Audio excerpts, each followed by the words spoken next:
Eh, mes paroles valent cher. Salut à tous. J'espère que vous allez bien. Le chairman pour vous servir. Les Guzney m'appellent le chair. Les Fimbi 500, mais les deux sont corrects. Anyway, Sar c'est le représentant. Sect Abdoulaye, évidemment. Bienvenue sur We Hustle. C'est toujours ton émission qui rassemble et motive. Au fil des émissions, nous recevrons différentes personnalités qui viendront s'asseoir à ma table, nous parler de leurs échecs, mais surtout de leurs réussites. Alors, Rigo, take a seat, non voglio mettere il dito nella piaga, ma dormire i peririci. C'est Samba qui m'a appris ça. Il vient de Koloban. Maintenant, il habite à Turin. Et c'est comme ça. PDG, let's get it. We hustle, baby.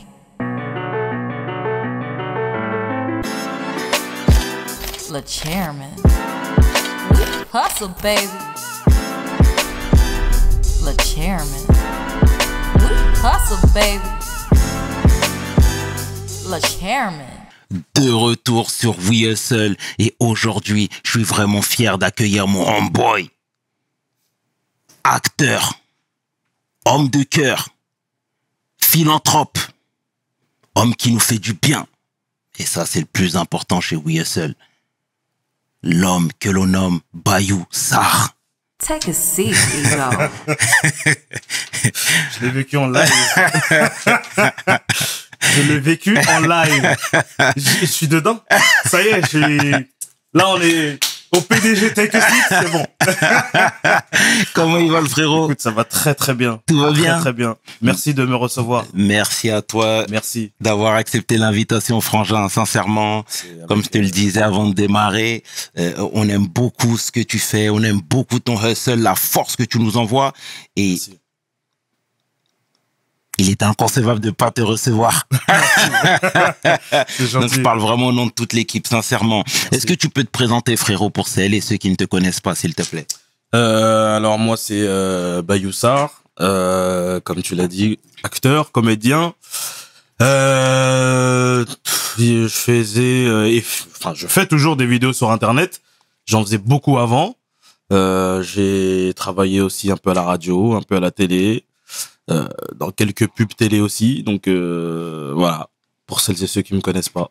C'est magnifique, très belle présentation. On va retracer le parcours forcément. Moi, je veux que tu me parles du jeune Bayou à Montreuil déjà. Comment t'étais, mon frère?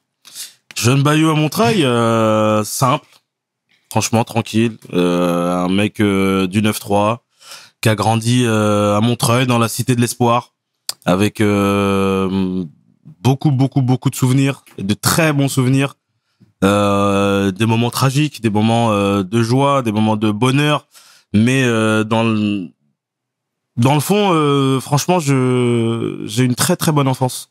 Je suis très content d'avoir grandi dans ce cadre-là avec ces gens-là et que j'ai revu encore malheureusement à cause d'un décès, mais voilà, c'est les moments qui nous rassemblent tous et des gens que tu ne vois pas depuis tant d'années et tu refais le monde de comment c'était là à cette époque-là, qu'est-ce qu'on faisait là comme jeu, patati patata. Donc Exact. très simple. Et moi déjà, on va parler de l'aspect familial, mais je veux qu'on s'attarde un petit peu sur Montreuil parce que cette ville, tu sais, à chaque fois que je passe là-bas, je me dis tout le temps que c'est une ville d'artistes ici. Tu vois ce que je veux dire? Mais tu ressens la fibre artistique. Ouais. Pourquoi? Parce que Paris n'est pas loin. Parfois, tu te balades, tu vois des gens jouer de la guitare, tu vois des fresques sur le mur. Ouais. Moi, je veux savoir, est-ce que déjà, depuis la plus tendre enfance, que ce soit au niveau des institutions, des écoles, etc., on vous pousse vers ces corps de métier, ces corporations? On vous montre que c'est possible? On nous montre pas forcément que c'est possible, mais on voit... Alors, Montreuil, c'est divisé en 3 parties. T'as le Haut-Montreuil, t'as le centre-ville et t'as le Bas-Montreuil. Là où il y avait énormément d'artistes, c'était plus le Bas-Montreuil. Le Bas-Montreuil, c'était des peintres, des gens qui jouaient de la guitare, t'avais des gens qui faisaient du diabolo dans Absolument. la rue. T'avais plein de trucs comme ça. Et c'est ça qui faisait que... et nous, on avait plein d'endroits de service municipal de la jeunesse, qui s'appelle le SMJ. Et en fait, t'avais des antennes partout un peu dans Montreuil. Et c'est vrai, quand on allait dans le Bas-Montreuil, c'est là où il y avait les troubadours. C'est là où il y avait les troubadours, c'est là où ça s'amusait, entre guillemets, tu vois. Donc, encore aujourd'hui, t'as plein de garages qui se transforment en loft. de tournage. T'as plein de trucs comme ça qui font que bah t'as la fibre artistique dans ce côté-là de Montreuil. Et après, plus tu montes vers le haut, plus là ça commence à devenir un peu plus compliqué, mais toujours pareil avec des gens d'endroits différents. Mais en tout cas, le bas Montreuil, oui, c'est très artistique. Beaucoup de chanteurs, beaucoup de comme je disais, de la guitare, de gens qui font plein de trucs. Les profs d'art plastique. Ils viennent de là-bas. Je crois qu'ils viennent tous de Montreuil, en fait. On dit la même chose, en tout cas. Ouais. Et c'est bien, il y a un beau melting pot. Ça matche bien là-bas à Montreuil? Ah oui, ça a toujours bien matché. Bah, pour te dire, là, aujourd'hui, le quartier où j'ai grandi, t'as le quartier, le trottoir d'en face, c'est les bobos. Et genre, ça se mélange très bien. T'as le trottoir d'en face, ça bicrave. Le trottoir d'en face, il y a une pizzeria. T'as des gens, c'est vraiment, tu te dis, mais jamais de la vie, ça se mélange de base. Et aujourd'hui, non, tout se passe bien. Genre, Parce ça... que tu sais, ceux qui habitent dans l'approche couronne, en fait, parfois se plaignent, il y a des gens, pardon, qui se plaignent de la gentrification. Tu vois ce que je veux dire? Parce que Montreuil d'avant, des années 90, n'est pas le Montreuil d'aujourd'hui. Ah ouais, non, ça, non. Tu vois un peu ces changements, même, au niveau de ton voisinage, au niveau de tout ça? Ah, bah, bien sûr. Bien sûr. Le Montreuil des années 90 et le Montreuil d'aujourd'hui, c'est pas le même pareil, hein. C'est pas pareil. Non, à l'époque, c'était compliqué, Montreuil. Dans les années 90, c'était beaucoup, quand t'entends Rof qui te dit, Montreuil, c'est la chourave avant la bicrave. C'était vraiment ça. Tu marchais dans la rue, t'avais un mec qui courait, qui arrachait le sac d'une daronne ou d'un truc, et voilà, c'était plein de trucs comme ça. C'était un peu plus compliqué. Avant ça, il y avait les gitans, donc on a un langage bien particulier à Montreuil, où c'est les gitans qui parlaient, tu sais, tout ce qui est mots en ave, chourave, bédave, tout ça, ça vient de là en vrai. Et après, ça s'est écarté, on va dire, dans l'Île-de-France. Mais oui, il y a eu toujours ce truc compliqué entre la rue et les bobos. Mais les bobos, ils sont arrivés bien plus tard. D'accord. Merci pour ces précisions déjà. Et mais en plus, c'est ce qui fait que Montreuil aujourd'hui est ce qui fait ce qu'on est nous aussi, tu vois. Donc, c'est pas mauvais. J'entends. Et je me répète, merci pour ces précisions, frère, sincèrement. Et d'un point de vue familial, comment ça se passait à la maison? On a directement mis l'accent sur les études. On est des Sénégalais, on sait ô combien c'est important. Ouais, c'est vrai. Mais ouais, les études, oui, on nous a dit, enfin, en tout cas, mes parents, moi, c'était hors de question que je traîne dans la rue. C'était hors de question que je ne travaille pas à l'école. C'était hors de question que je ne fasse rien. Même traîner dehors jusqu'à pas d'heure, ça n'existait pas. Tu connais. Ça n'existait pas. T'avais toujours le grand ref qui venait te récupérer en bas et tout. Mais ouais, après, en tout cas, mes parents, ils ont toujours été droits. Et ils ont toujours voulu qu'on réussisse, tu vois. Et ils ont toujours fait en sorte qu'on ne manque de rien, surtout. Tu vois, c'est mon daron, il partait le matin à 6h du matin. Il rentrait le soir vers 18-19h. Il charbonnait, tu vois. Des fois, t'avais des grèves, t'avais des trucs. Il travaillait à Montparnasse, il travaillait à Roissy. Il y avait des grèves, il marchait de Montreuil à Montparnasse, par exemple. On est 5 enfants. Donc, fallait se lever, fallait aller travailler. Ma daronne, c'était pareil. Et en gros, comment ça, nous, on va travailler, toi, tu restes en bas ou tu traînes, ça n'existe pas. Et comme plein de familles africaines, en vrai, tu vois. Donc, ils font tout pour l'enfant et l'enfant ne leur rend pas forcément bien aussi de temps en temps, tu vois.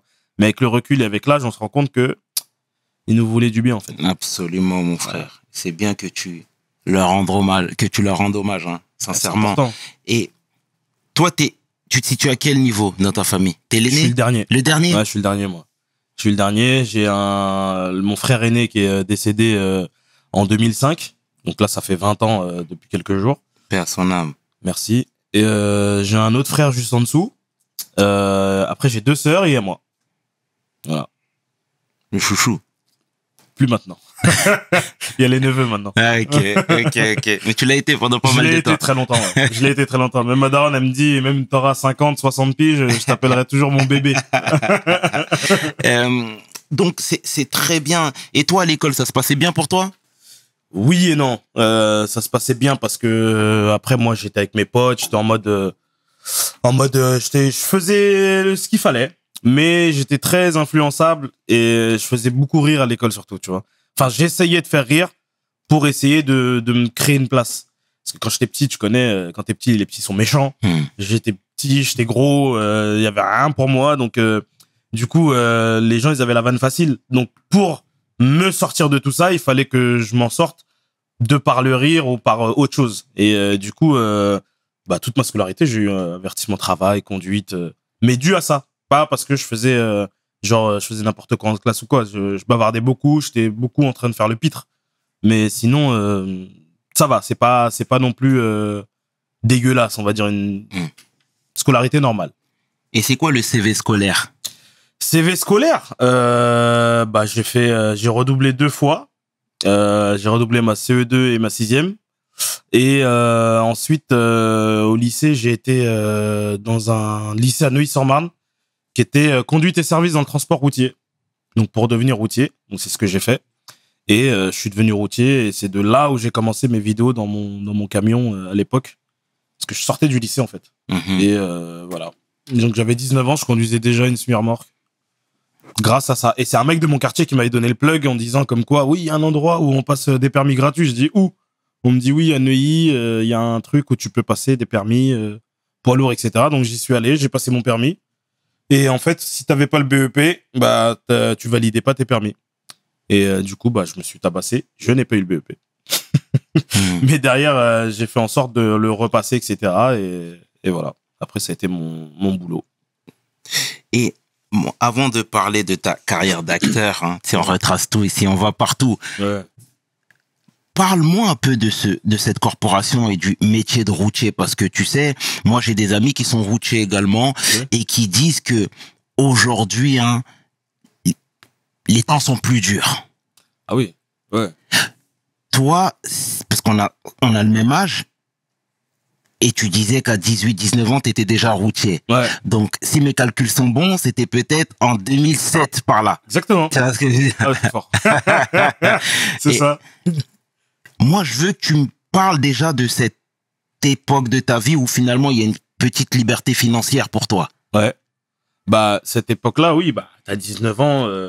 Pour l'époque, en 2007, toucher 2500, 2600 euros.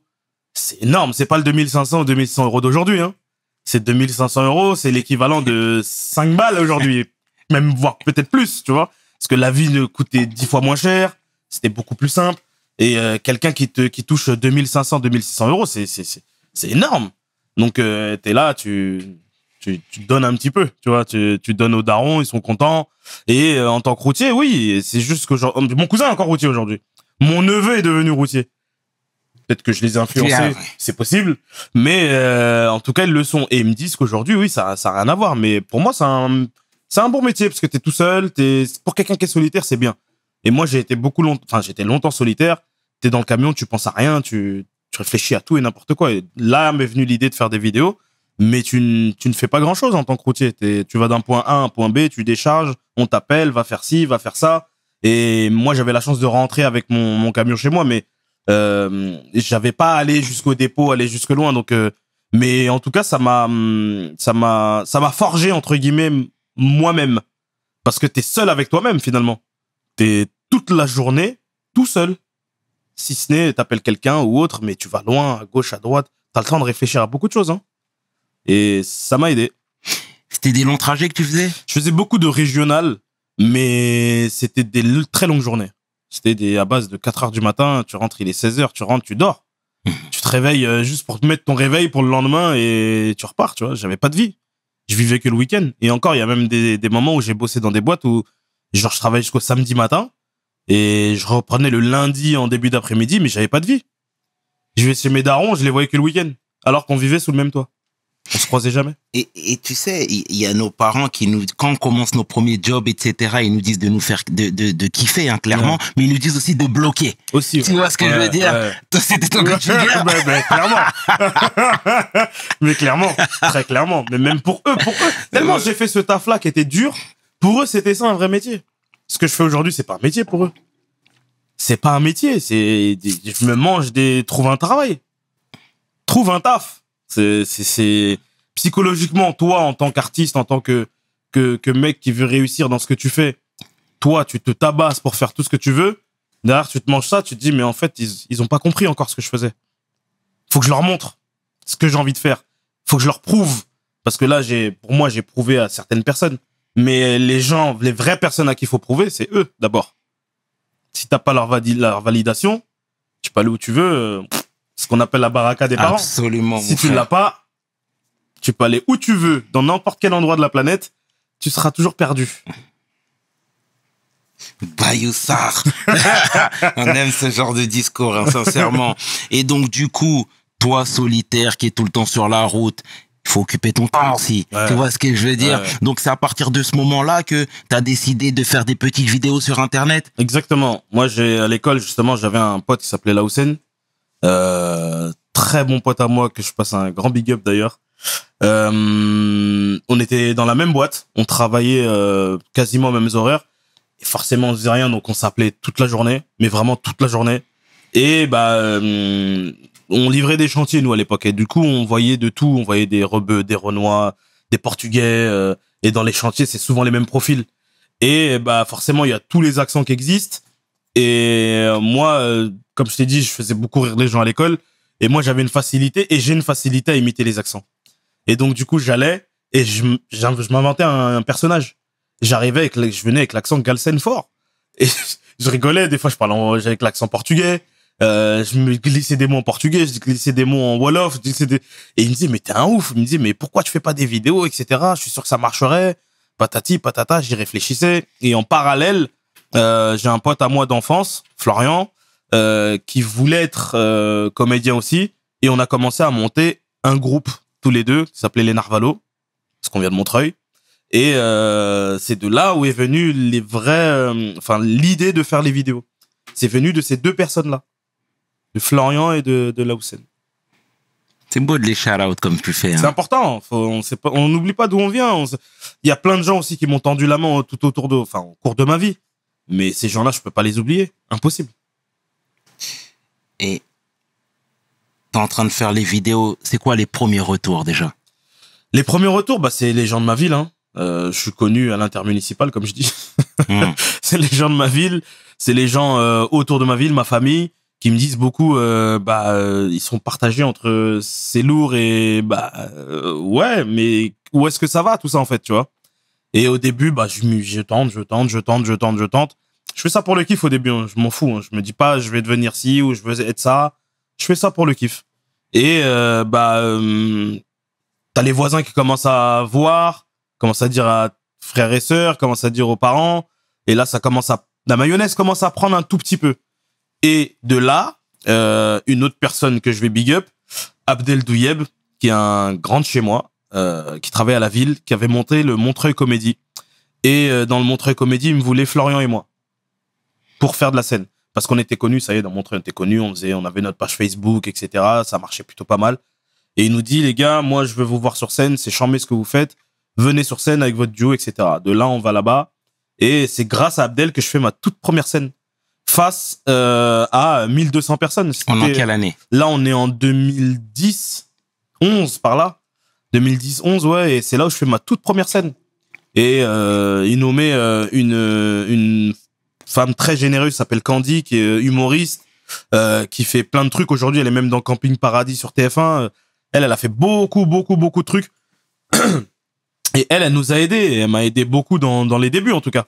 Et grâce à elle et Abdel, on a fait notre première scène devant 1200 personnes. C'était incroyable. Et j'aime moi en tout cas le fait que tu sois autant reconnaissant sincèrement, parce que généralement quand il y a des projets sur toi, etc., on a pas tout le monde, mais certaines personnes ont tendance aussi à oublier les mains tendues. Tu vois ce que je veux dire? Non, ça c'est pas chez moi ça.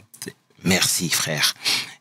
Et tu sais, d'un point de vue familial, tu sais, généralement, les métiers artistiques, etc., on aime quand c'est les autres. Tu vois ce que je veux dire? Oui. Mais quand c'est tes enfants, / frères et sœurs, etc., on est toujours un petit peu plus frileux, tu vois. On aime quand c'est les Guignols d'Abidjan, on aime quand c'est Bobo Diouf, on aime quand c'est tout ça. Clairement.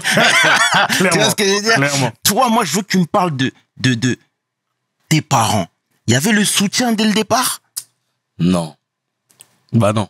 Parce que, comme je te disais, pour eux, jusqu'aujourd'hui, hein, pour eux, pourtant, ça fait 12-13 ans que je suis dans ça. Pour eux, c'est pas un travail. C'est un guignol, en fait. Tu vois? Le jour où j'arrive avec un premier rôle ou avec un truc où c'est lourd, tu vois, il y a un truc lourd pour eux, là, je pense que j'aurais totalement leur validation. Ils me valident, entre guillemets. Ils me voient. Je suis là. Ah, j'ai vu ton fils là, j'ai vu faire ci. Mais, pour eux, un vrai boulot, c'est la sueur. Mon daron, je t'ai dit, il se levait à des 5 heures du matin. Il rentrait des 18 heures fatigué. Toute la journée charbon. Comment ça, moi, je me réveille, il est 10, 11 heures. Je fais un tournage qui dure 3, 4 heures. Où on me voit par-ci, par-là. Je voyage de temps en temps. Mais c'est pas un boulot, ça, pour eux. Et n'importe quel daron, tu lui expliques ça. Il va te dire, mais c'est quoi ton travail, en fait? Qu'est-ce que tu fais? T'as de l'argent, ok, mais qu'est-ce que tu fais? Tu sais, il y avait Didi Stone qui était venue il y a quelque temps ici et elle a dit que chez elle, ils l'ont pris au sérieux, du moins ils l'ont prise au sérieux quand elle a ramené l'enveloppe. Voilà. Clairement. Là, elle a dit, ok, Clairement. on prend. C'est valable pour toi? C'est valable.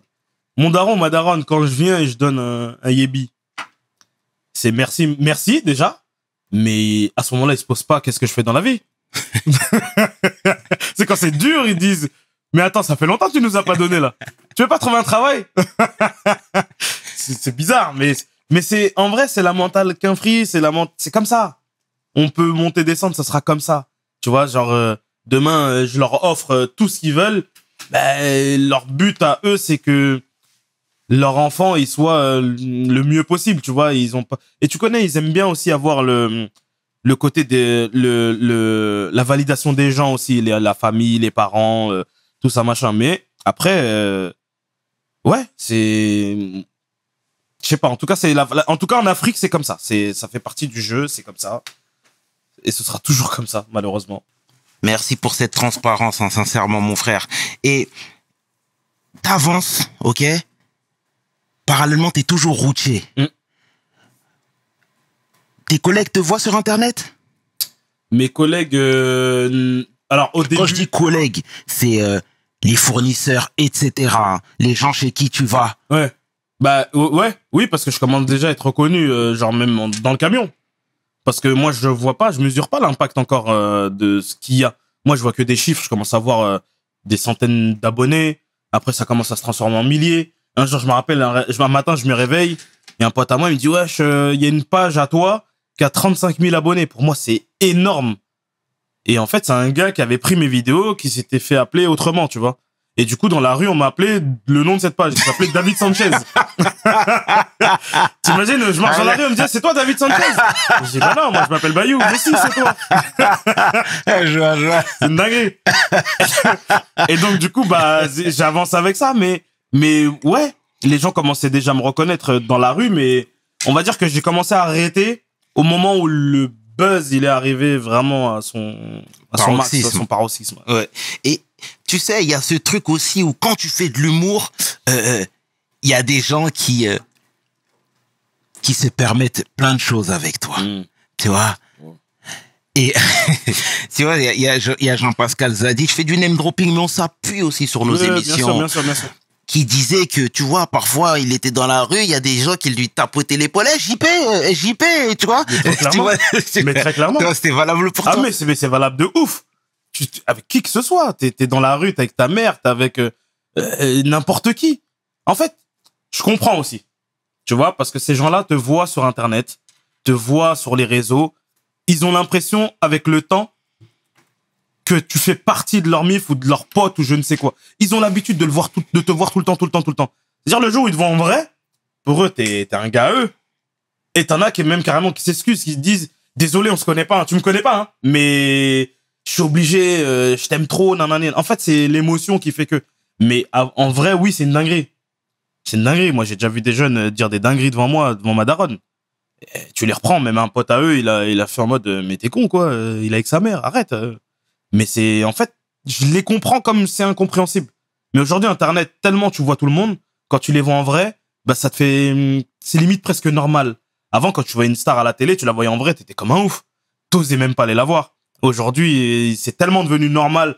Et il y a tellement une cassure quelque part que, bah, les gens, ils sont à l'aise avec tout aujourd'hui, hein. Donc, je comprends ce qu'il dit, JP, et c'est vrai. Moi, je suis pas à la même échelle que JP, mais, genre, je vois très bien parce que je l'ai vécu. Et je le vis encore, d'ailleurs. Je me devais te lancer sur ça, hein. Ouais. Et donc, routier, Internet. Moi, je veux savoir comment t'as fait pour percer le plafond de verre. Je m'explique parce que tu sais, au début des années 2010, on voyait beaucoup de gens s'exercer dans ce domaine, hein, c'est-à-dire des mini-sketchs, Internet, faire des petites séquences, etc. Et très tôt, ces gens-là, ils peuvent être catalogués comme étant des plaisantins d'Internet. Franchement, je sais pas du tout. Moi, j'ai suivi mon truc. Comme je te disais au début, moi, c'était pour le kiff. Avec le temps, j'ai commencé à voir qu'il y avait beaucoup de gens. Et je prenais sur Facebook à l'époque 10 000 abonnés par semaine. Réel, hein. Je prenais vraiment 10 000 abonnés par semaine. C'est qu'un chiffre. Mais quand tu commences à voir le nombre d'abonnés s'augmenter, le nombre de vues s'augmenter, le nombre de commentaires s'augmenter, le nombre de likes, tu commences à calculer un peu tout. Tu vois, c'est-à-dire que dans les commentaires, tu vas relever le commentaire mauvais. C'est-à-dire qu'il y a un commentaire sur 900 commentaires, bah tu vas retenir que un commentaire, c'est celui qui est mauvais, qui va dire ah vas-y il est pas drôle, ou vas-y il est ci, ou vas-y il est ça. Mais comment j'ai réussi à casser le plafond de verre, moi-même je pourrais pas te dire parce que j'ai pas calculé ça. C'est pas un truc que j'ai calculé, c'est pas un truc où je me suis dit il faut que je fasse ci, il faut que je fasse ça. Non, j'ai continué. Je me rappelle à l'époque j'étais avec l'accent Galsen, je réagissais sur tout, sur l'actu surtout, et c'est comme ça que j'ai réussi. En gros, j'avais François Hollande comme tête de Turc et je restais sur ça de temps en temps. Je sortais un petit peu sur d'autres choses, mais il faisait tellement de bourdes que j'étais là-dessus. Et en fait, peut-être que ça m'a aidé, comme peut-être ça m'a servi, je ne sais dans quel moment, mais aujourd'hui je suis là grâce à ça et j'oublie pas. Et je sais que je suis un mec qui vient d'Internet, mais qui a eu aussi plein de galères aussi avec, tu vois. Et il y a beaucoup, comme je te disais aussi, il y a beaucoup de gens qui m'ont aidé, il y a beaucoup de gens qui m'ont tourné le dos. Il y a beaucoup de gens qui me l'ont mise à l'envers. Mais on est là. Tu vois, genre, j'ai pas calculé, je calcule pas. Parle-moi des gens qui t'ont aidé quand t'étais pas encore installé. Ah bah ça... T'as eu un producteur attitré? Ouais. J'ai eu un producteur attitré, ouais. C'était qui? C'était Samba. Il s'appelait Samba, qui faisait le Samba Show. Ok. C'était fort, hein. Non.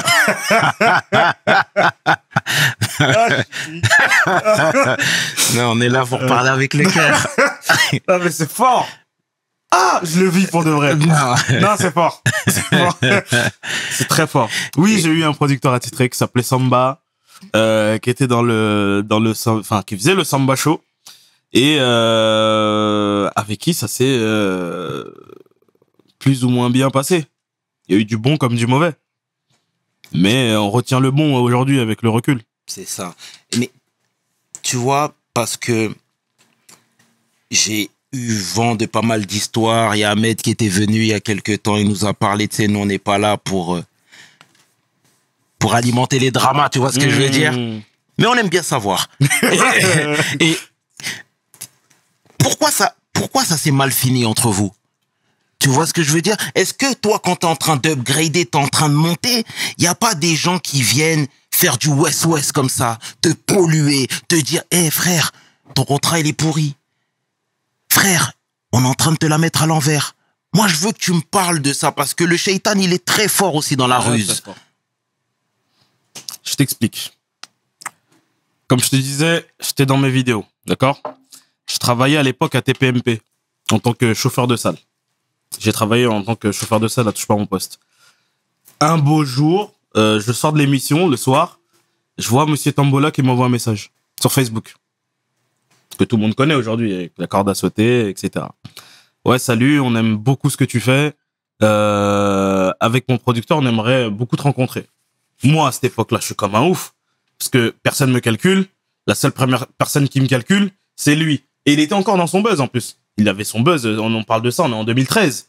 Il a pété en 2011. Donc 2011, 12, 13, on est très proche de son buzz. Et il était encore vraiment dedans, en fait. Et il me dit ça. Et du coup, moi, je lui réponds en mode, écoute, avec grand plaisir. Hein. Donc je me déplace dans leur bureau à Cergy. Arrivé là-bas, donc je vois Samba. Samba qui est sénégalais aussi, comme nous, je vois qu'il est en place. Moi, j'avais déjà vu des vidéos de lui du Samba Show à l'époque. Gros truc, le Samba Show. Hein. Très gros truc, hein. Très, très gros truc.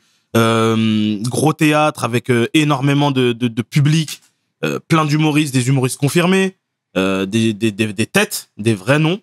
Et moi, je commence à voir ça et je vais dans leur bureau, donc on discute. Ils me parlent, voilà, moi, j'ai envie de faire un truc avec toi.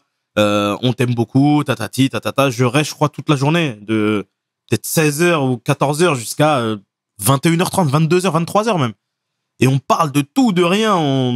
Et donc, du coup, je mets un peu de temps à y aller. Mais à ce moment-là, quand je suis là-bas, il y a Ahmed Silla, il y a Fadili Camara, il y a Jean-Claude Mouaka. Tout ça, c'est des gens aujourd'hui qui sont là. Hein. Il y a Prince Calix qui est aujourd'hui producteur, qui a un théâtre à lui, qui a pas mal de choses. Et entre autres, tu vois. Donc, Monsieur Tambola, il y avait Sagalov, avec qui j'ai fait aussi pas mal de choses.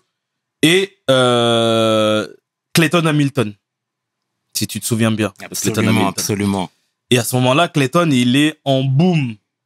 Et je me rappelle, je mets un peu de temps à y aller, je mets beaucoup de temps à y aller. Finalement, je signe. Et je me rappelle de cette époque où Fadili était personne. Elle m'avait envoyé un message, ça pareil, en 2013-2014. Elle m'envoie un message en mode, voilà, est-ce que t'as signé? Parce qu'elle, elle voulait absolument en être, parce que c'était l'endroit où fallait être, en fait, tu vois. Et elle était un peu dégoûtée parce qu'il la calculait pas trop, etc. Finalement, après, elle a signé, etc. Mais moi, à ce moment-là, je vois des refrains. Je vois des frères, en fait. Je suis là, on commence à kiffer, on est tous les jours à Cergy. J'habite à Montreuil, hein. Je vais tous les jours à Cergy. Hein. Tous les jours. J'y suis du matin, nuit. Vraiment. Genre, c'est mon travail, je suis là-bas. Mon travail, je suis à Cergy. Et donc, du coup, on est là-bas toute la journée, on tape des barres, on rigole, on commence à faire des trucs. Et là, on est chacun dans notre coin. Monsieur Tambola, qui est Monsieur Tambola à cette époque-là. Et on commence à faire une vidéo à 3. Donc, Sagalov, Monsieur Tambola et moi. Et je me rappelle, c'était au moment où Nabila avait planté son mec. Et on fait cette fameuse vidéo qui fait des millions de vues. Jusqu'à aujourd'hui, on m'en parle. Mais vraiment des millions de vues. Et donc, du coup, de là, naît un trio. Et on se dit, pourquoi pas tenter un truc? On fait ça, on commence à avancer, on commence à réfléchir à un spectacle, on mange, on dort ensemble. Je connais ses parents, ils connaissent mes parents. Je connais les parents des deux. On a même été chez Samba au Bled. On a vu sa mère, on a été au village, on a fait plein de choses, tu vois. Donc vraiment, vraiment, vraiment plein de choses. Et il y a eu des couacs. Forcément, c'est l'argent. Et il a commencé, j'ai commencé à ouvrir les yeux et il a commencé à avoir pas mal de problèmes, tu vois. Et forcément, quand il y a des problèmes, bah, t'essayes d'avoir des solutions. Et généralement, les solutions sont jamais les bonnes. Et Samba, c'est quelqu'un qui m'a fait du bien dans ma vie, comme c'est quelqu'un qui m'a fait énormément de mal. Tu vois, je travaillais chez Énergie, il m'a bloqué. Tu te lèves un matin, tu vas pour aller au travail, on me dit, bah non, en fait, il y a ton producteur qui a appelé pour dire, t'es en contrat avec lui. Ouais, mais là, c'est mon gagne-pain, en fait, là. Tu vois, j'étais très longtemps en web radio. De la web radio, on nous écoutait en discret. De là, en Énergie, nous appelle. On fait un pilote. On en refait un deuxième. C'est bon, les gars, vous êtes signés pour tout l'été. Je pars pour faire mon premier jour, mon tout premier jour. Mon gars m'appelle. Et moi, pour moi, il me donne une information par rapport à l'émission. Eh, ton gars, il vient d'appeler, etc. Comment ça, il vient d'appeler? Je pars à Énergie. Je vais là-haut. Je commence à voir l'un des boss. Oui, on a eu un mail et un appel comme quoi t'étais à lui, t'étais en contrat en exclusivité. Il ne veut pas que tu fasses l'émission. Je l'appelle, je suis en pétard. Je lui dis, mais tu joues à quoi en fait? Ouais, non, machin, parce que, pour info, c'est parce que j'ai quitté. Rien que ça. Et donc, du coup, je suis en pétard, il y a beaucoup de gros mots qui sortent. Et je lui dis, mais en fait, là, tu m'enlèves mon pain de ma bouche, en fait.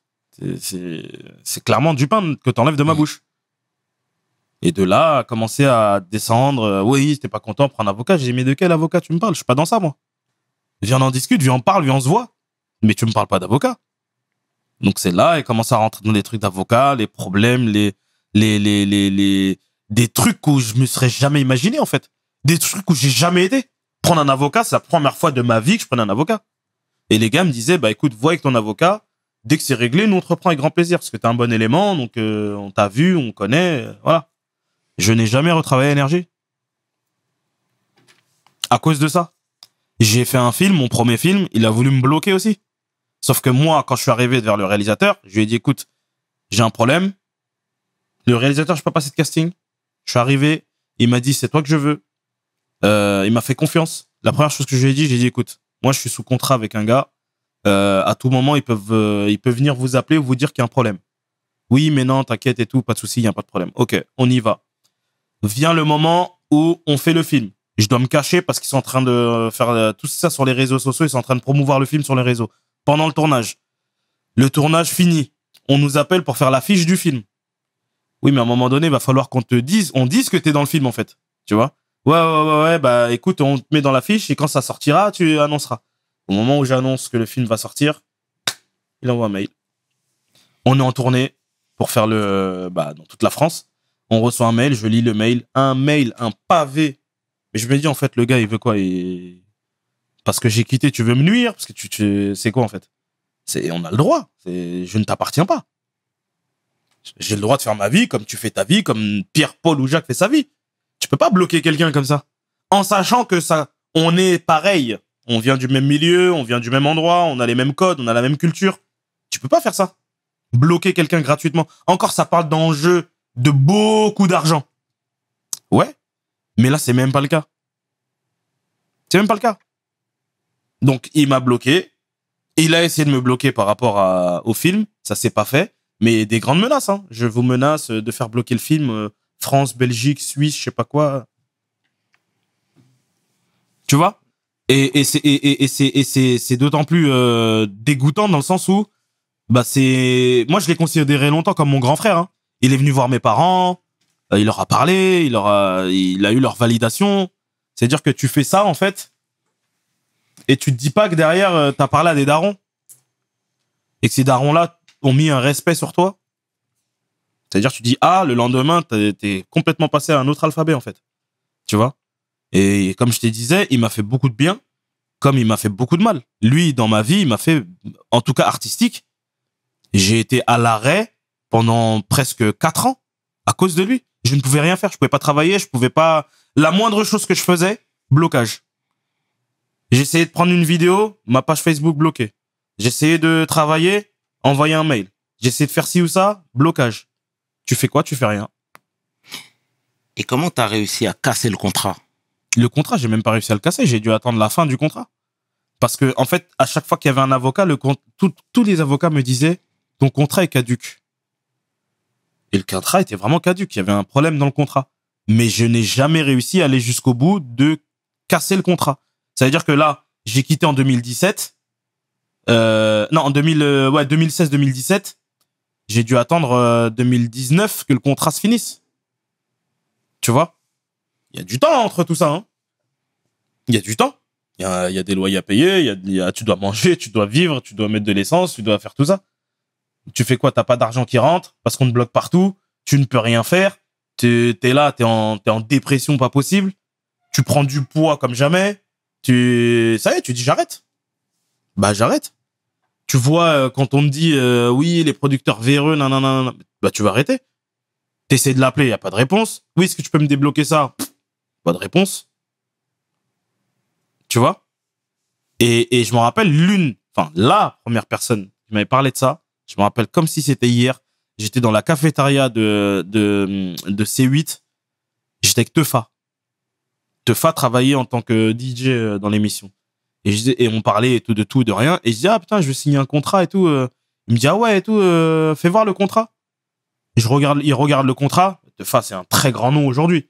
Et il me dit, il y a trop de trucs dans ton contrat, il est caduc. Mais moi, vu que personne me calcule à cette époque-là, bah t'y vas.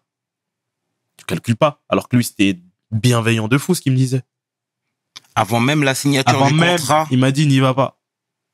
J'y suis allé quand même.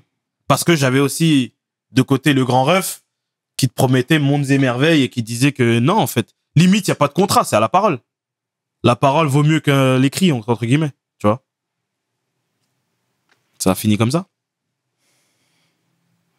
Ah, c'est dur le témoignage que tu nous livres. Ah, c'est dur, hein. C'est dur, mais... Et je vais aller loin dans ce que je dis, hein.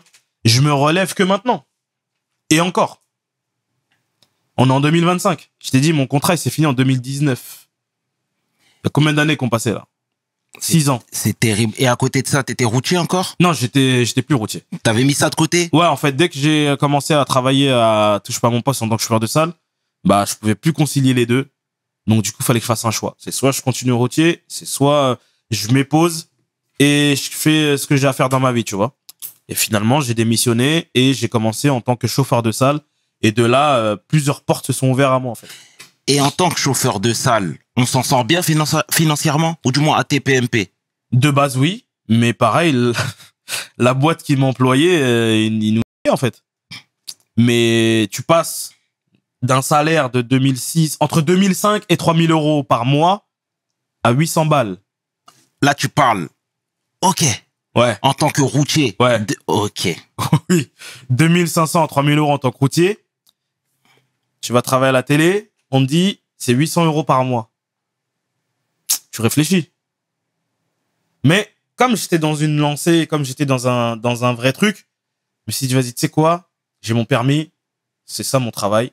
Tant que je le perds pas, j'ai toujours un travail. Je me dis, vas-y, je me lance, on va voir ce que ça donne. Si ça marche, ça marche. Si ça marche pas, je reviens, je repostule dans une boîte, en fait, tu vois. Mon permis, tant que j'ai mon permis, je peux travailler. Et du coup, bah, je m'y suis accroché. 2013, 2014, 2015. 2014, c'est là où j'ai signé avec Samba. Et de là, a commencé à avoir pas mal de choses où je pensais presque même plus à routier, en fait, tu vois. Et comment, tu sais, moi, je salue ton courage parce que clairement, tu as suivi ta destinée. C'est-à-dire, toi, tu voulais te professionnaliser et aller dans l'acting, hein. Ouais. Mais de l'autre côté, tu as laissé un salaire confortable. Tout à l'heure, tu disais que tes parents te soutenaient parce que tu donnais aussi et que tu participais aux dépenses, etc. Là, comment on fait quand on gagne 800 euros? Déjà, tu vivais encore à Montreuil chez eux? Ouais. Et à ce moment-là, bah, c'est simple, hein. Quand tu gagnes 2500, entre 2005 et 3000, tu les mets bien. Du jour au lendemain, tu les mets moins bien. Il y a un problème. C'est quoi ton boulot, là? Je travaille à la télé. Ouais, mais tu fais quoi? Bah, en gros, je suis un saltimbanque. Voilà. Et eux, ils comprennent pas ça. Ça, ils peuvent pas comprendre. Mais oui, c'est là où, en fait, c'est le début où les parents ont commencé à ne rien capter. C'est le début où les gens ont commencé à ne rien capter. Et c'est là où, bah, il y a eu un problème avec les parents. Et quand tu parles de problème, c'est quoi? Ça a clashé? Pas clashé. Mais non, c'est pas clashé. C'est juste que début de l'incompréhension. C'est le début de l'incompréhension. C'est le début bah, on est en train de le perdre, là. Ok. On est en train de le perdre, le gars. Il était bien, il commençait à gagner bien sa vie, il commençait à être bien et je sais pas ce qui lui arrive, il change de corps de métier. Mhm. Mais la télé, c'est bien. Mais pour eux, la télé, c'est divertissant, c'est pas un boulot. Et comment on fait, et comment on se sent surtout quand toi t'es dans le dur, il y a une inactivité pendant pas mal de temps, et de l'autre côté, les personnes avec qui t'as fait tes classes sont en train de scorer. Bah, psychologiquement, c'est Tu vois, c'est dur. Ahmed, il fait son truc. Ouais.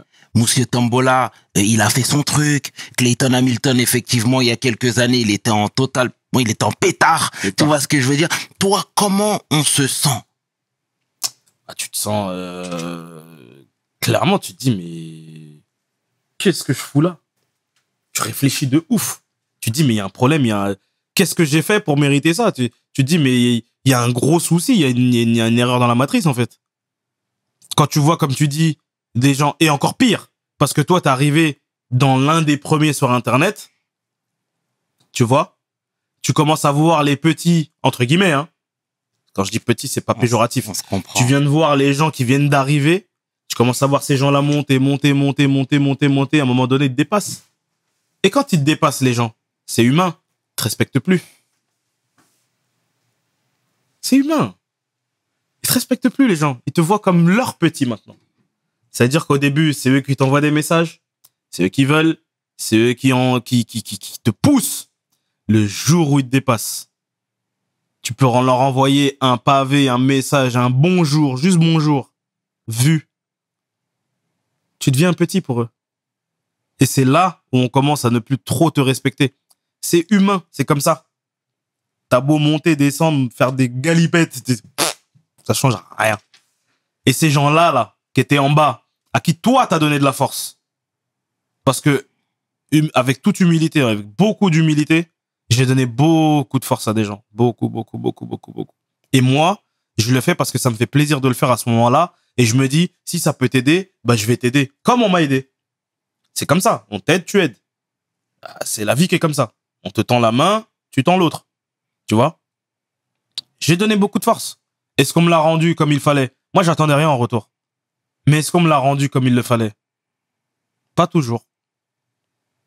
Et tu regardes de loin. Tu te dis, ok, 1 fois, 2 fois, 10 fois, 20 fois.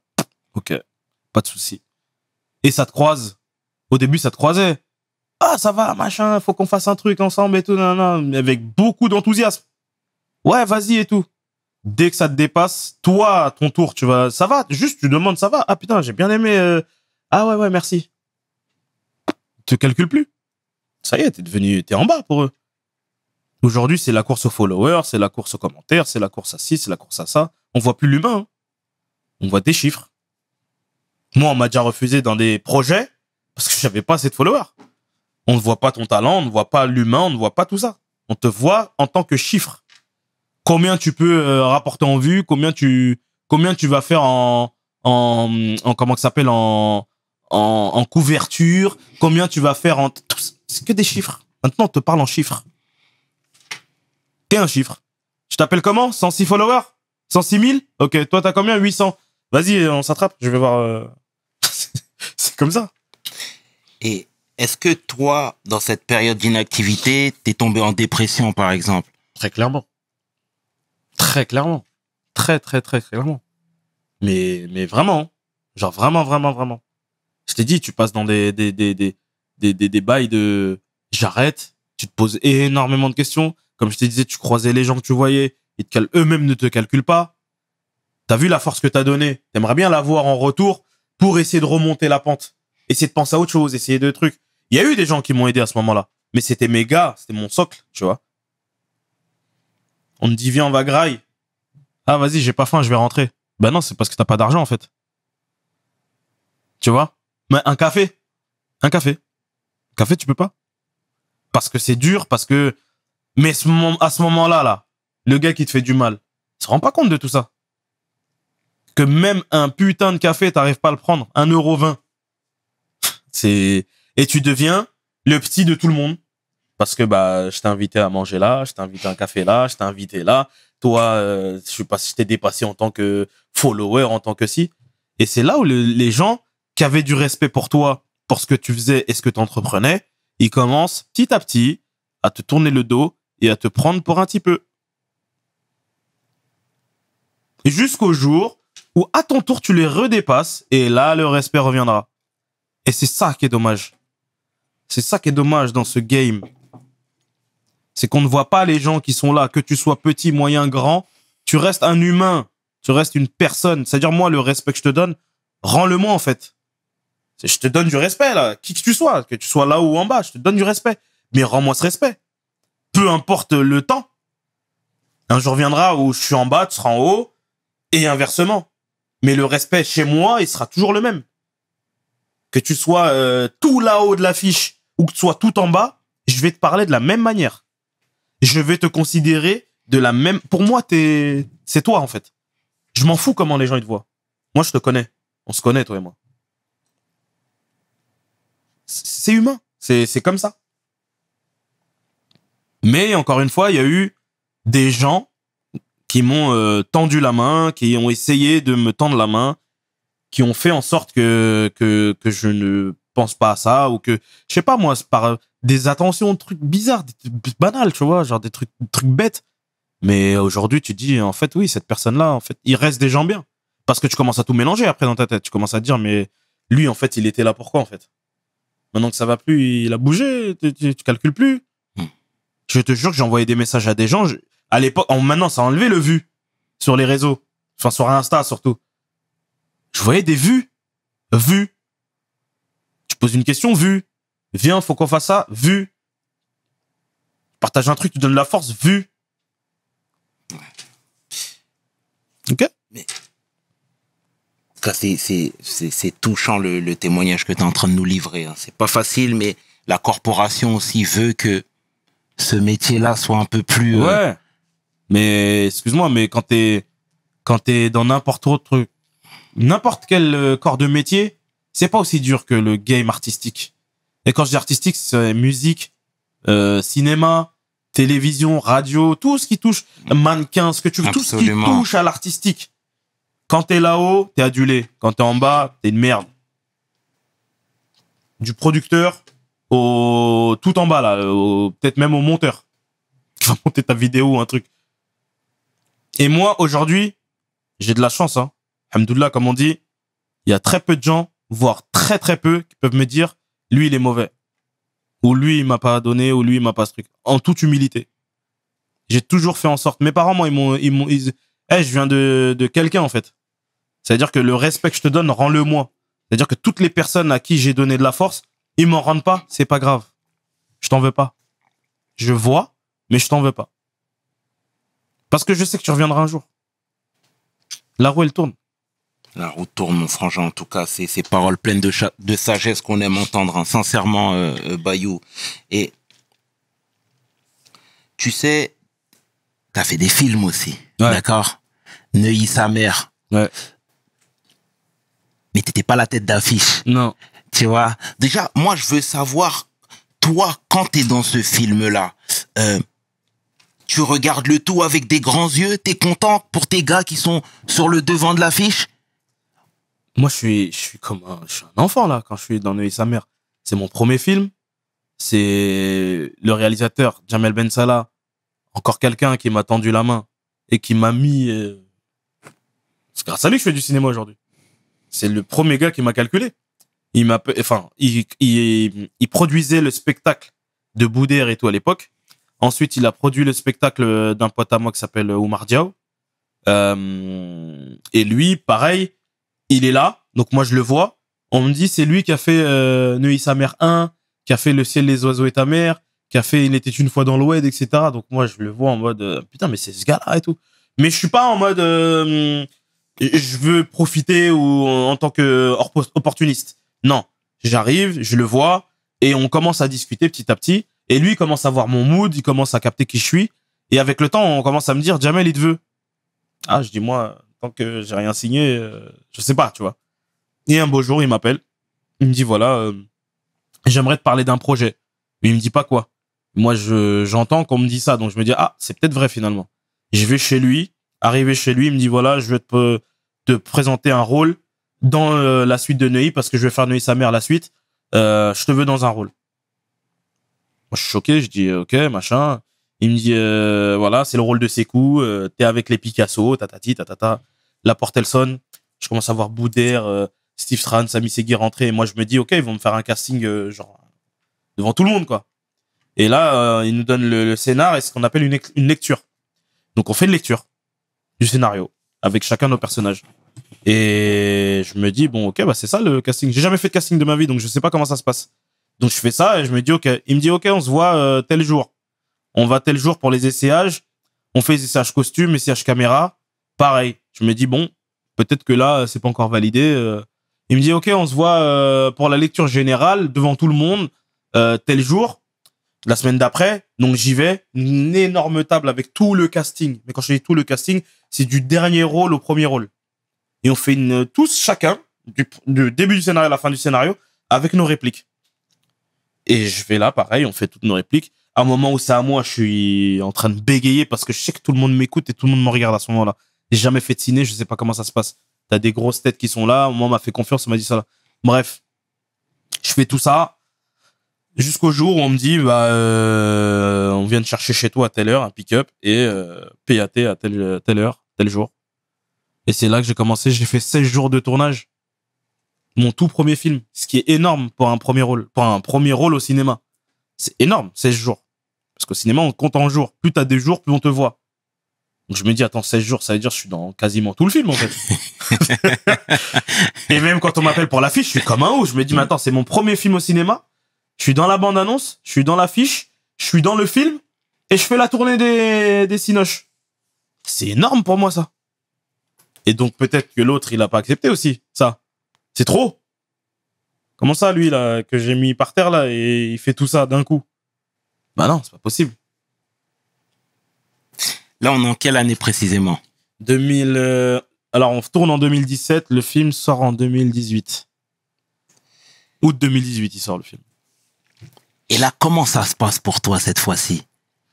Bah, ça se passe mieux, on va dire psychologiquement. Ça commence à se passer mieux, en sachant que je suis toujours sous contrat. Mais ça se passe mieux psychologiquement parce que je commence à avoir d'autres têtes, je commence à connaître d'autres personnes, je commence à avoir entre guillemets, un nouveau cercle, tu vois. On va dire que je commence à me refaire petit à petit. Tout ça, c'est dans la tête, hein. Financièrement, un petit peu aussi. Et vas-y, je me dis, c'est peut-être un nouveau cap, tu vois. Et si on doit mettre les deux pieds dans le plat, quand tu es... Parce que Neuilly sa mère a connu un beau succès, Ouais. hein, clairement. Financièrement, il y a prescription aujourd'hui. Comment on est? Financièrement, pour un premier rôle au cinéma, pareil, c'est très correct. Si on peut avoir une fourchette. Je vais te dire clairement, j'étais payé... Alors, sur 16 jours de tournage, j'étais à 650 € le jour. Pas mauvais, tu vois, pour un premier film. Absolument. Pour un premier rôle, c'est pas mauvais du tout. Et en gros, c'était très bien pour moi, ça. Bah, c'était génial. Et en plus, ils te payent par semaine. Tous les mardis, t'avais ta paye. Et je tournais chaque semaine. Et en gros, c'est pas que tu tournes 16 jours d'un coup. C'est que tu tournes 3-4 jours là, un jour là, une semaine là, machin là. Tu vois, donc en fait, un coup, tu reçois un petit peu, après tu reçois d'un coup, après tu reçois plus. Mais c'est étalé sur plusieurs mois, parce que tu tournes sur plusieurs mois, en fait. On a tourné, je crois, si je me souviens, octobre. Commence à faire froid. Octobre jusqu'à peut-être décembre, janvier, par là. Ouais. Si mes souvenirs sont bons. Mais t'es bien. Tu vois? Ça fait plaisir, mon frère, d'entendre ça sincèrement. Ça te convenait, en tout cas. Ça me convenait. C'était Et- très bien. Moi, je veux que tu me dises, quand il y a un film à succès comme celui-ci, d'accord, et qu'on te voit partout, Mm. que tu as été plébiscité et qu'on t'a remarqué, est-ce que les portes s'ouvrent? Alors, oui et non. Moi, il y a pas eu un gros après Neuilly sa mère, mais il y a eu un après quand même. Il y a eu un après parce que le regard de certaines personnes ont changé. Là, pour certains qui me calculaient plus, bah, je suis acteur. Je suis acteur. On me voit à l'arrière d'un film, d'un bus. On me voit on me voit à la télé. On me voit au cinéma. On voit dans les stories que je suis dans tous les cinémas de France, partout à gauche, à Absolument. droite. Donc, on commence à dire, lui, est-ce que je vais pas me rapprocher un peu plus de lui, tu vois? Et professionnellement parlant, ouais, ça t'ouvre des portes parce que, bah, on t'est considéré comme autre que, bah, c'est la suite logique. Tu viens d'Internet. Tu vas pas rester à vie sur Internet. Donc, tu commences à prendre un petit virage de la télé, un autre petit virage du cinéma. Et là, on commence à avoir un peu plus de sérieux pour toi, tu vois, on va dire. Mais le gros après, moi, quand je te dis gros après, c'est t'enchaînes les films derrière. On va dire que j'ai enchaîné un film tous les 2 ans, on va dire après. Enfin, chaque année, j'avais un tournage, on va dire. Parce que 2017, il y avait Neuilly. 2018, c'est sorti. 2019, j'ai tourné un film avec Tariq Boudali. 2020, c'est sorti. 2021, j'ai eu un film sorti en 2022. Tu vois, chaque année, on va dire chaque année, je tournais. Tous les 2 ans, il y a un truc qui sortait. Parce que c'est toujours dans l'année en cours et ça sort l'année d'après, tu vois. Là, t'étais un acteur confirmé. J'étais... alors, pas pour moi, parce que pour moi, j'ai mis longtemps à dire que je suis acteur. Et pour moi, je suis toujours pas acteur. Hein. Je suis comédien, mais je suis pas acteur en soi. Pour moi, acteur, ça y est, j'ai fait un premier rôle, ça a cartonné. Là, je suis acteur. Je fais partie des 3 premiers rôles, voire des 2. Je suis acteur. Mais je le dis petit à petit, ouais, je suis acteur, j'ai déjà fait des films, mais je dis comédien en général. Le frère est humblin. Non, c'est terrible. Très belle histoire, sincèrement. Et moi, je veux savoir, en tant que noir, provenant des cités, musulman de surcroît, etc., est-ce que très tôt, t'es pas catalogué? Bah, j'ai pas encore eu ce cas de figure-là où on vient me chercher pour être le Renoir ou pour faire le Renoir ou être un Renoir typique. Je l'ai pas encore eu vraiment. Et aujourd'hui, avec le temps et l'âge, je sais comment aborder ces trucs-là, tu vois. Mais je sais que ça arrivé à certaines personnes. Après, chacun son chacun, tu vois. Chacun gère comme il peut. Chacun fait comme il peut, avec ce qu'il peut. Et Si c'est justifié, s'il y a un truc qui est justifié et justifiable, pourquoi pas? Ça veut pas dire oui. Mais, faut faire attention quand même. Parce qu'aujourd'hui, Internet est méchant, les gens sont méchants, tout est plus ou moins mal pris et tout est sorti vite de son contexte. Donc, je ferai très attention avec ce genre de rôle ou d'apparition ou de choses comme ça. Ça m'est peut-être déjà arrivé, un truc que j'ai oublié, tu vois. Mais je fais attention. Je fais attention parce que, tu sais, Internet, ça te suit toute ta vie. Hein. C'est méchant. Mais voilà, il y en a qui c'est arrivé. J'en veux à personne, je sais pas. Chacun gère comme il peut, mais voilà, après, tu sais pas pourquoi cette personne l'a fait là, à ce moment-là aussi, et comment elle a compris la chose. C'est ça aussi, parce que souvent, on tombe sur les gens, mais on sait pas pourquoi ils ont fait ça, et on sait pas comment eux ont perçu le truc à ce moment-là, et peut-être que tu n'es pas en mesure de comprendre ce qu'ils voulaient faire passer comme message, ou ça se trouve, il était complètement apte à le faire et dire, vas-y, bah, je m'en fous, je le fais. Mais c'est OK, en fait, dans tous les cas. Et aujourd'hui, tu vis réellement de ta passion? Je vis de ma passion, ouais. Ouais. C'est ça qu'on aime entendre, Je vis de ma sincèrement. C'est pour ça que je t'ai dit, je me relève, alhamdoulilah, petit à petit, mais le chemin est long et il reste encore, j'espère, beaucoup de chemin. Mais c'est ce qui est beau. Nous, on n'aime pas quand c'est facile. Tu vois ce que je veux dire? La dureté fait que tu te durcifies toi-même et tu te crées ta propre carapace, tu vois. Absolument, absolument. En tout cas, c'est mérité tout ce que t'as, sincèrement. Merci. Et aujourd'hui, tu sais, quand on te voit, t'as un faciès, t'as un charisme, etc., tu vois. Moi, je veux savoir, en toi, qu'est-ce qui pousse les marques à t'appeler? Tu vois, moi, quand je regarde la télé, je vois Burger King, je te vois. Tu vois ce que je veux dire? T'es ambassadeur également d'une marque chinoise, Ouais. de voiture, tu vois ce que je veux dire? Ouais. Donc, pourquoi ces marques décident de faire appel à toi? Après, En toute modestie. en toute modestie, de ce que les gens me rapportent, j'aime pas, parce que en fait, le fait de dire ça, ça va faire le mec qui veut se vanter, c'est tout ce que je déteste. Tu vas me demander de me vendre, je serais incapable de me vendre. Par contre, tu vas me dire, vends-moi, je vais te vendre comme jamais. mais je vais donner encore plus d'éléments que toi-même, tu n'as pas.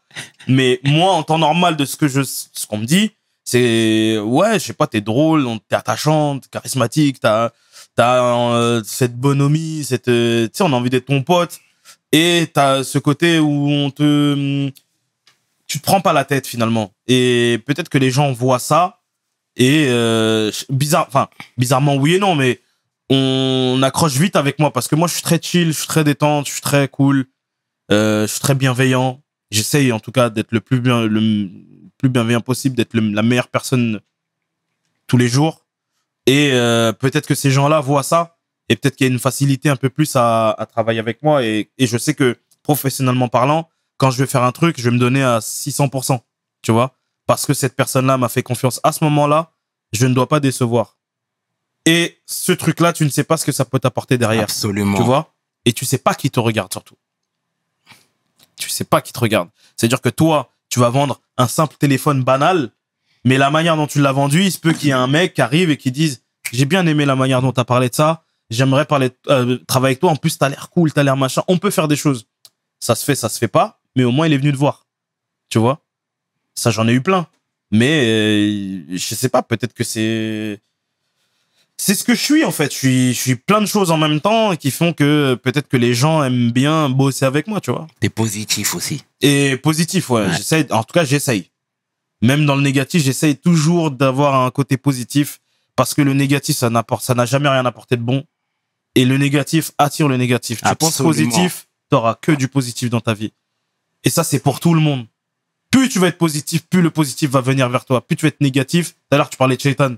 Le négatif, il va se nourrir de ça. Il va te donner que du négatif dans ta vie. Dans toute ta vie, il va te donner que du négatif. Positif, il aime pas ça. Venez, on est positif, les gars. Venez, on s'aide. Venez, on se monte. Venez, on se donne la force. Venez, on se prend par la main, même si c'est une image, hein. Venez, on y va, les gars. C'est dur, la vie, elle est dure, le temps est dur, le temps passe. 2025, là, il y a beaucoup de gens qui sont partis. On sait pas combien de temps il nous reste ici. Venez, on avance, venez, on se donne la main, venez, on casse tout ensemble. Venez, on casse tout ensemble, parce que après, il sera trop tard. Et si j'avais su, bah, trop tard. Trop tard. Merci en tout cas, sincèrement, ça nous fait du bien de t'entendre comme ça, hein. Sincèrement, Mais Bayou. c'est sincère. Et C'est sincère. j'en doute pas une seule seconde. Et comment les marques ont fait pour te démarcher? Bah, il y a eu plusieurs trucs. C'est qu'il y a eu soit des plugs, ou soit, par exemple, Burger King, je suis dans un agent, j'ai un agent ciné et agent pub. Donc, du coup, c'est comme ça qu'ils m'ont contacté. Mais sinon, il y a eu beaucoup de plugs aussi. C'est pour ça que je t'ai dit qu'il y a beaucoup de gens qui m'ont aidé dans la vie, tu vois. Il y a beaucoup de gens qui m'ont aidé dans la vie. Et ça fait partie de ça. Ces gens-là qui m'ont aidé, de par directement ou indirectement, mais il y a eu beaucoup de gens qui m'ont aidé. Donc les marques, généralement, quand elles viennent, c'est forcément dû à quelque chose ou à quelqu'un. Et par exemple, la marque chinoise d'automobile. Process, on m'a plugué avec la directrice marketing, avec qui ça accrochait tout de suite, mais vraiment. Et au début, il prêtait des véhicules. Et en fait, elle a vu avec le temps comment je pensais, comment j'étais, comment je fonctionnais. Et elle s'est dit, bah pourquoi pas faire un truc. Et ça s'est fait en plusieurs étapes. Et jusqu'au jour où on m'a dit, bah est-ce que ça te dit d'être ambassadeur? Et voilà, je suis arrivé ambassadeur. Et du coup, je pense les échos que j'ai eus, ils ont l'air contents du rendu que je donne. Mais voilà, après c'est tout bête, hein. Tu dois en parler, tu dois faire promouvoir sur les réseaux, les accessoires, les trucs, l'autonomie, te montrer avec, essayer de upgrade la marque, on va dire, tu vois, d'en parler le plus positivement possible. Et c'est ce que je fais.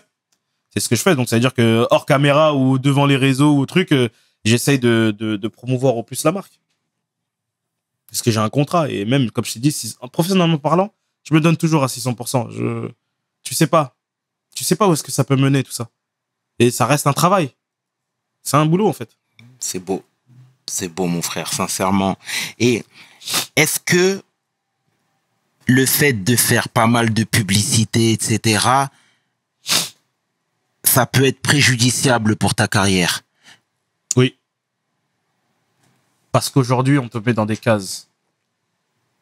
Le système français veut que te mettre dans des cases. C'est-à-dire que si t'es dans la musique, tu ne peux pas être acteur. Si t'es acteur, tu peux pas faire de la musique. Si t'es du théâtre, tu peux pas faire des films. Pourquoi? Parce que on te met dans des cases. Pourquoi un rappeur, il aurait pas le droit d'être acteur? Pourquoi un acteur, il aurait pas le droit d'être rappeur? Ça se fait très bien aux États-Unis. Tu vois? Quelqu'un qui est dans la pub. Tu vois, je vais te citer une pub, par exemple, MMA, là. Il y a un mec qui est toujours dedans. Mais lui, il a galéré à faire du cinéma, par exemple. Parce qu'il est catalogué publicité. Tu vois? Des mecs qui font des téléfilms, n'importe quel téléfilm que je peux te sortir, bah, il est catalogué téléfilm, pas cinéma. Et c'est ça qui est dur aujourd'hui. C'est parce que tu peux pas faire tout ce que tu veux quand t'es trop catalogué quelque chose. En tout cas, tu vas au bout de tes idées. Moi, je peux que respecter. Et tu vois, par exemple, Georges Clooney. Ouais. Est-ce que, et toi là, tu t'es bien placé pour le savoir, mais est-ce que le fait de faire tout le temps cette publicité-là, que tout le monde connaît, ben c'est préjudiciable pour lui? Non, parce que c'est Georges Clooney. Parce que son CV parle pour lui. Mais c'est Georges Clooney, c'est une marque à lui tout seul. Justement, c'est un avantage d'avoir Georges Clooney dans ta pub. On vient pas me chercher pour Burger King, je ne sais qui, je ne sais quoi, parce que je suis Bayou Sarr. On vient me chercher parce que j'ai un agent et que j'ai passé un casting à ce moment-là. Et parce que voilà, demain, je deviens Bayou Sarr, la resta de machin, c'est eux, ils vont venir. Ok. Et c'est moi qui impose. Je me veux dans ma pub, je veux tant. Tu veux pas? Pas grave. Je te jure qu'ils vont me donner tant. Et là, tu deviens une entité pour cette marque. Tu vois? Tu deviens un modèle pour cette marque. Aujourd'hui, ça n'entache, mais pas du tout. Ça n'entache pas du tout. Je crois même les gens dans le cinéma, ils doivent en rire avec lui. Tu vois? En vrai. Ok. Par contre, quand tu es trop catalogué pub, quand t'es personne, on va dire, ah, je l'aime bien, mais lui, il a trop fait ça. C'est pour ça que c'est bien de faire un peu. Un Will Smith, il a été chanteur, il a été acteur, Absolument. il a été humoriste, il a tout fait. Jamie Foxx, il a tout fait. Il est humoriste, il est encore chanteur, il est acteur et il est bon dans tout ce qu'il Dans fait. tout ce qu'il fait. Tout ce qu'il fait, il est bon. C'est fou. Je peux t'en citer plein. Hein. T.I., il était rappeur. Ouais. Il est devenu a fait de acteur, l'acting. il a fait de l'acting, il a fait plein de trucs.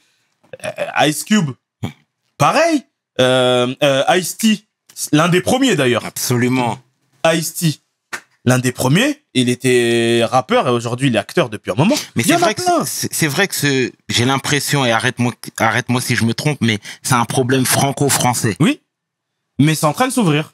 Tu regardes Caris aujourd'hui qui est rappeur et commence à faire beaucoup de cinéma. C'est vrai. Fianso qui était rappeur commence à faire beaucoup de cinéma. Il y a qui encore qui était dans la musique t'en as quand même pas mal hein, qui commencent à arriver du milieu de la musique au cinéma, tu vois. Ça va déranger certaines personnes, mais Il y moi a je pense- Sams. Sams, exact. Sams, Moussa qui était acteur, rappeur, qui est en train de devenir un putain d'acteur parce qu'il est très bon en plus. Tu vois. Exactement. Tu regardes Validé, le gars, il met tout le monde d'accord, tu vois. T'en as plein. Et t'en as plein qui viennent de l'acting, qui sortent de l'acting pour être...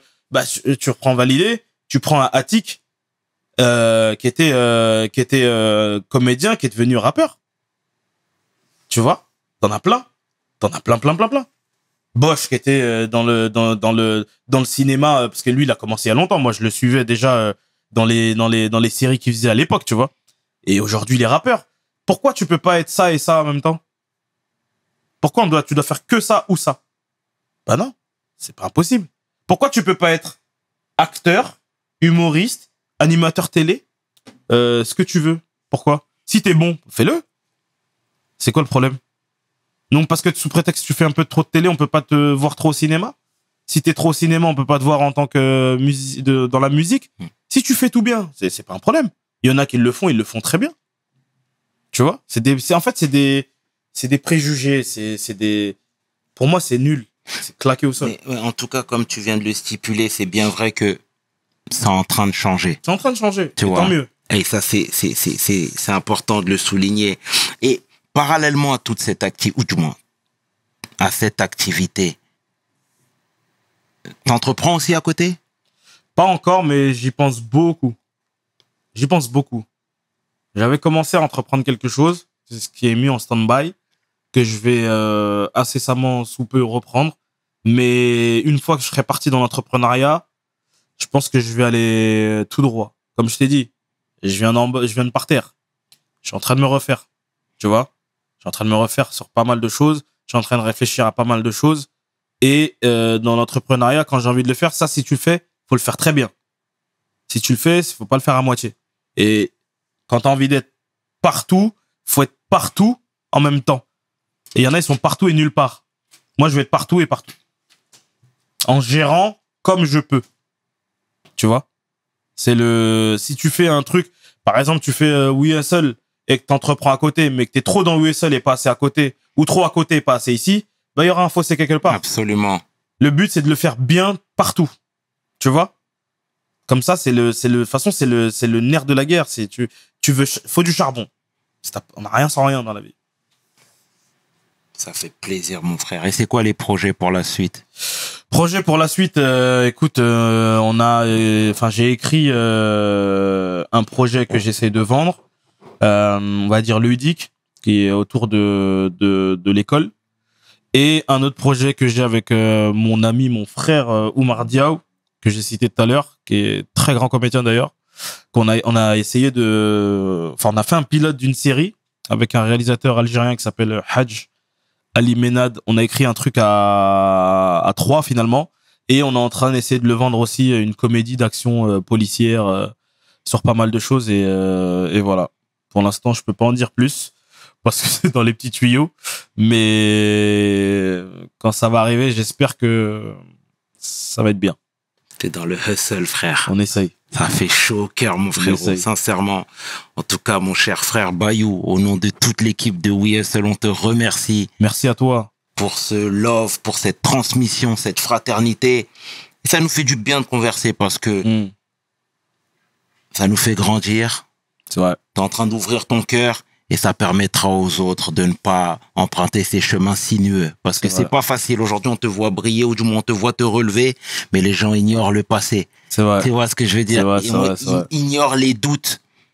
Et pour toutes ces choses-là, je te remercie parce que je ne cesse de le répéter chaque semaine, mais parler comme ça, bâton rompu, n'est pas un exercice facile. C'est vrai. Mais, encore une fois, je te l'ai dit hors caméra, je te le redis là, si les gens bavardent, c'est parce que t'es bon. Tu vois, tu sais poser les bonnes questions, tu sais amener aux bonnes questions surtout, mais c'est surtout que toi, tu sais faire, tu vois. Et je te le redis et je te le redirai jamais assez, t'es bon dans ce que tu fais. Donc lâche pas. T'arrivais à dire à des Omar Sy, des Gims, des DJ Snake, des trucs qui ne t'en rendra jamais de ta vie ailleurs. Tu vois? Et ça fait plaisir aussi de voir un gars de chez nous faire les choses proprement, carré, et qui avance tout doucement dans son coin. Donc rien que pour ça, un grand big up mon ref. Vraiment. Vraiment.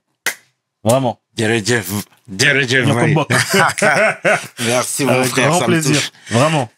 C'était le tiers et 500. Tu peux inverser, les deux sont corrects avec mon homeboy, mon frangin. J'ai nommé Bayou Sarr pour Yes, We sir. Hustle. Mes paroles valent tiers. Peace! We hustle, baby.